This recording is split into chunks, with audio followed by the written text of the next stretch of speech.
Bideo zirikatzaile badik hemen. Motza, baina ibaleko zirikatzailea. Luzaketakin, kirolan aurretik eta ondoren. Luzaketakin, ni beti hori entzun dut. Kirolan aurretik eta ondoren, lesio batzuk azaldu zitzaizkidan arte. Bueno, urtiakin, ikustu, nik eukituten fisio uharita jonnaz, eta beti aipatu diate, luzaketan garrantzia. Perfecto.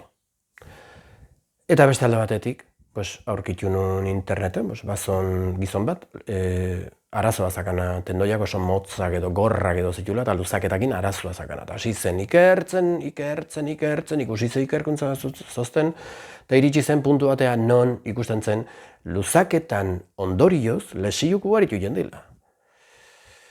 Nik esan dut, nik errepikatu indut, beak esatu duna, beste gabe, nahi iritzia ez sartuko.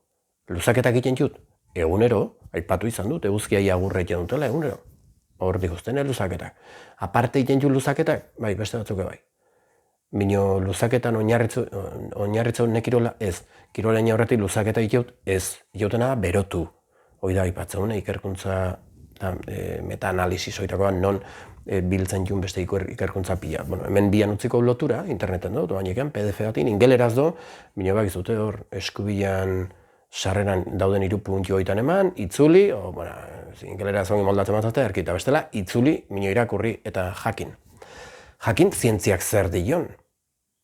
Fisiuk nik eukituztenak oandikan seitzen dute luzaketan onurak aipatzen, eta bar, orduan, zuk ikusi, probatu, bino erne, batek ez du dena arrazoi guztia inoiz, ze aldatzen joten da, bestik ez du inoiz arrazoi guztia.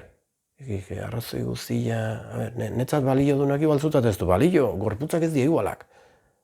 Kontuz. Hala, ja bota dut.